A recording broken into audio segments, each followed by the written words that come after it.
Baik, bismillahirrahmanirrahim. Assalamualaikum warahmatullahi wabarakatuh.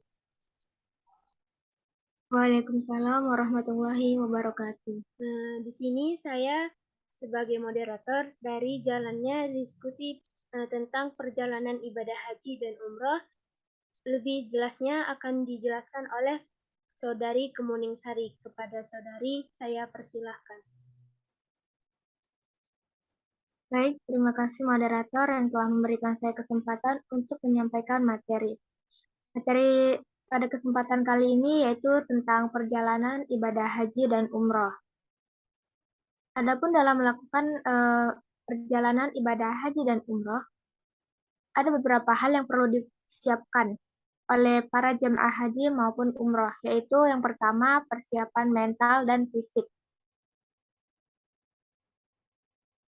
Dalam mempersiapkan persiapan mental dan fisik, ada beberapa hal yang dianjurkan bagi jamaah haji, yaitu yang pertama, memperbanyak istighfar, zikir, dan doa kepada Allah Subhanahu wa Ta'ala. Yang kedua, menyelesaikan semua masalah terkait tanggung jawab terhadap keluarga, pekerjaan, dan utang piutang. Yang ketiga, menyambung silaturahim dengan keluarga, teman, dan masyarakat dengan memohon doa dan memohon maaf. Yang keempat, membiasakan pola hidup sehat. Dan yang kelima, mempelajari manasik ibadah haji dan umroh sesuai ketentuan hukum Islam. Nah, agar adapun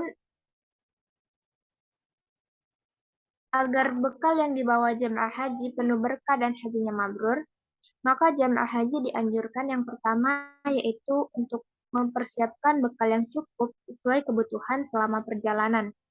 Yang kedua, melaksanakan walimatus safar bagi yang mampu dengan niat mensyukuri nikmat Allah dengan menghindari sum'ah atau mencari popularitas, ria, dan mubahah. Yang ketiga, membawa dokumen lengkap. Yang keempat, membawa kartu ATM untuk keperluan transaksi bagi yang memiliki. Yang kelima, membawa 5 setel pakaian, termasuk seragam batik sebagai identitas nasional. Dan yang keenam, menyimpan dokumen yang tidak diperlukan. Nah, adapun hal yang dilarang untuk setiap jemaah haji yaitu yang pertama memakai pakaian yang tipis, transparan, dan ketat yang menampakkan tubuh bagi kaum perempuan. Yang kedua, membawa dan menyimpan barang bawaan yang tidak sesuai dengan ketentuan penerbangan. Yang ketiga, memasukkan benda-benda tajam ke dalam tas tenteng seperti pisau, gunting, dan bahan peledak. Benda tumpul seperti tongkat, benda yang memiliki kandungan gas, produk dari hewan seperti susu dan keju, zat cair lebih dari 100 ml, dan rokok elektronik.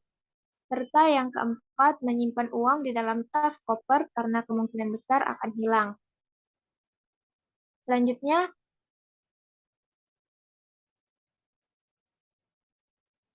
yang kedua yaitu kiat meraih haji yang mabrur. Adapun kiat yang bisa dilakukan oleh para jemaah haji agar ibadah hajinya mabrur, yaitu yang pertama meneguhkan niat yang tulus ikhlas mata-mata karena Allah. Yang kedua, menghindari perbuatan sum'ah, riya, dan mubahah. Yang ketiga, membekali diri dengan takwa kepada Allah. Yang keempat, menggunakan biaya yang halal. Yang kelima, berserah diri kepada Allah, menerapkan sikap sabar, tawakal, dan bersyukur, serta memperbanyak zikir dan doa. Yang keenam, melaksanakan semua rangkaian ibadah haji, baik itu rukun haji, wajib haji, maupun sunnah haji. Yang ketujuh, mengendalikan hawa nafsu. Yang kedelapan, menghindari semua larangan ihram dengan penuh kesungguhan. Serta yang kesembilan, meningkatkan kualitas ibadah haji dan kepedulian sosial sepulang dari ibadah haji. Selanjutnya yang ketiga, yaitu melakukan bimbingan manasik. Jadi jemaah haji yang telah mendapatkan kuota tahun berjalan akan mendapatkan paket bimbingan manasik haji yang terdiri atas tuntunan manasik haji dan umroh, doa dan zikir manasik haji dan umroh, serta doa-doa pilihan manasik haji dan umroh. Selanjutnya, bentuk bimbingan diberikan dalam dua sistem, yaitu yang pertama secara berkelompok dan yang kedua secara massal. Sistem bimbingan kelompok dilaksanakan oleh jajaran kantor KUA kecamatan, sedangkan sistem bimbingan massal dilaksanakan di kabupaten atau kota oleh kantor Kementerian Agama kabupaten atau kota. Untuk jadwal dan tempat bimbingan diatur oleh Kepala Kantor Kementerian Agama kabupaten atau kota dan Kepala KUA setempat. Selanjutnya, yang keempat, yaitu melakukan pembinaan kesehatan. Jamaah haji yang telah terdaftar dan masuk dalam urutan berangkat pada tahun berjalan akan diberikan pembinaan kesehatan oleh Dinas Kesehatan Kabupaten yang bekerja sama dengan Puskesmas Kecamatan sebagai persiapan melaksanakan ibadah haji di Arab Saudi. Selanjutnya yang kelima yaitu kelompokan. Jadi rombongan jamaah haji akan dibagi dalam kelompok berdasarkan domisili jamaah dan keluarga. Setiap 11 orang jamaah haji dikelompokkan dalam satu regu dan setiap 4 regu yang terdiri dari 45 orang dikelompokkan dalam satu rombongan. Masing-masing regu maupun rombongan memiliki seorang ketua. Penugasan ketua regu dan ketua rombongan ditetapkan oleh kantor Kementerian Agama kabupaten atau kota. Jemaah haji yang diberangkatkan dalam satu kelompok terbang atau kloter dengan kapasitas pesawat bervariasi mulai dari kapasitas 325 orang sampai dengan 455 orang. Dalam setiap kloter terdapat tugas operasional yang menyertai jamaah haji, yang terdiri atas yang pertama, Tim Pemandu Haji Indonesia atau TPHI, yang bertugas sebagai ketua kloter, yang kedua, Tim Pendamping Ibadah Haji Indonesia atau TPIHI, yang ketiga, Tim Kesehatan Haji Indonesia atau TKHI sebagai pelayanan kesehatan, yang keempat, Tim Pemandu Haji Daerah atau TPHD, yang kelima, Ketua Rombongan atau Karom, serta yang keenam, Ketua Regu atau Karu. Nah, selanjutnya untuk pemberangkatan. Jadi, kegiatan yang dilakukan oleh para jemaah haji sebelum berangkat yaitu yang pertama, menjaga kondisi kesehatan dengan mengonsumsi makanan bergizi. Yang kedua, merawat kebugaran atau kesehatan fisik. Yang ketiga, menyelesaikan urusan pribadi, dinas, dan sosial kemasyarakatan. Yang keempat, menyiapkan bekal untuk keluarga yang ditinggalkan. Yang kelima, menyiapkan barang-barang bawaan yang diperlukan. Dan yang keenam, melaksanakan sholat safar 2 rakaat dan berdoa untuk keselamatan diri serta keluarga yang ditinggalkan. Adapun selama perjalanan dari rumah menuju asrama haji embarkasi, para jemaah haji wajib untuk mengikuti arahan yang tertulis dalam surat panggilan dari Kemenak kabupaten atau kota. Selanjutnya memperbanyak zikir dan doa, membaca talbiyah untuk memantapkan diri berangkat haji, serta menjamak dan mengqashar sholat karena dalam perjalanan sudah berlaku hukum sholat untuk musafir. Selanjutnya, ketika di asrama haji embarkasi, saat datang di asrama haji embarkasi, para jamaah haji wajib untuk mengikuti upacara penerimaan serah terima jamaah dari panitia kabupaten atau kota kepada PPIH embarkasi. Selanjutnya mengikuti pemeriksaan kesehatan tahap akhir dan menempati akomodasi dan hanya menerima konsumsi yang disediakan PPIH selama di asrama haji. Nah, adapun selama tinggal di asrama haji, para jamaah haji diwajibkan yang pertama untuk menempati kamar yang telah disediakan. Yang kedua, mengonsumsi catering yang telah disediakan oleh PPIH embarkasi. Yang ketiga, mengikuti pendalaman manasik haji. Yang keempat, menerima paspor, visa, gelang identitas, dan living cost sebesar 1.500 rial Saudi.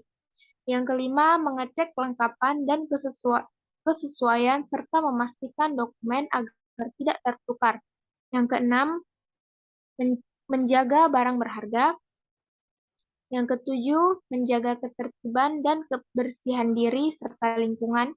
Yang kedelapan, menjaga sikap toleransi, serta yang terakhir, memakai pakaian ihram bagi jamaah haji gelombang kedua ketika hendak menuju bandara, serta membaca niat ihram sebelum pesawat melintas di Yalamlam.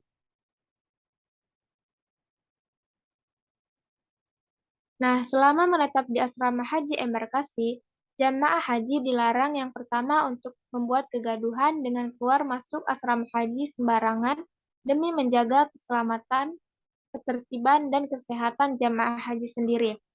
Serta yang kedua dilarang untuk meninggalkan alat perlindungan diri atau APD yang dibagikan di asrama haji seperti masker dan botol semprot atau minum.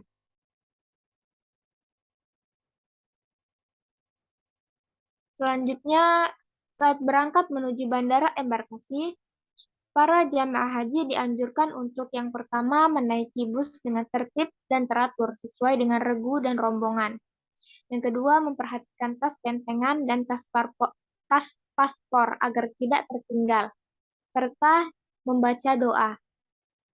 Adapun hal yang dilarang yaitu eh, dilarang membawa majalah atau rekaman porno, tulisan yang bersifat provokatif, narkoba, rokok lebih dari 200 batang, dan jamu yang berlebihan, serta dilarang menerima barang titipan dari siapapun karena dikhawatirkan barang itu bersifat terlarang. Selanjutnya, saat di bandara embarkasi, para jamaah haji hendaknya yang pertama turun dari bus dengan tertib dan teratur, yang kedua memperhatikan tas kentengan dan tas paspor agar tidak tertinggal di dalam bus, serta yang ketiga menaiki pesawat secara tertib dengan menunjukkan boarding pass.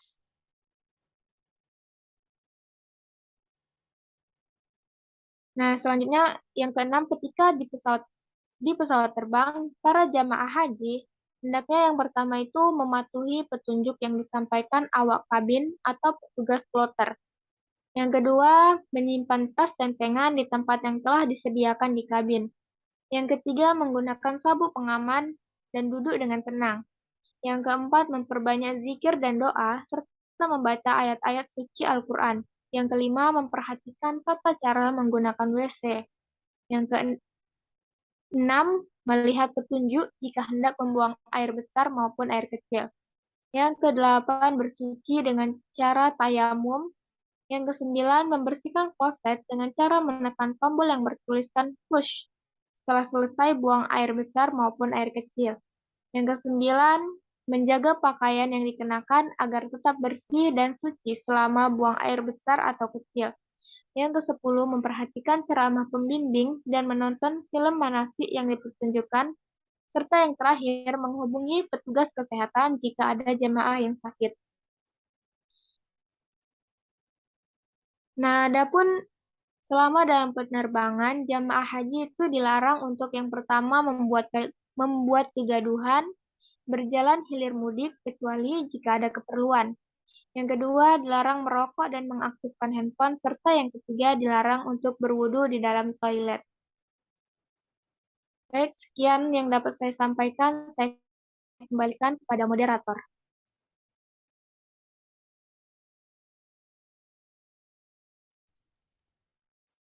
Baik, terima kasih kepada Kemuning Sari yang telah menjelaskan tentang perjalanan ibadah haji dan umroh.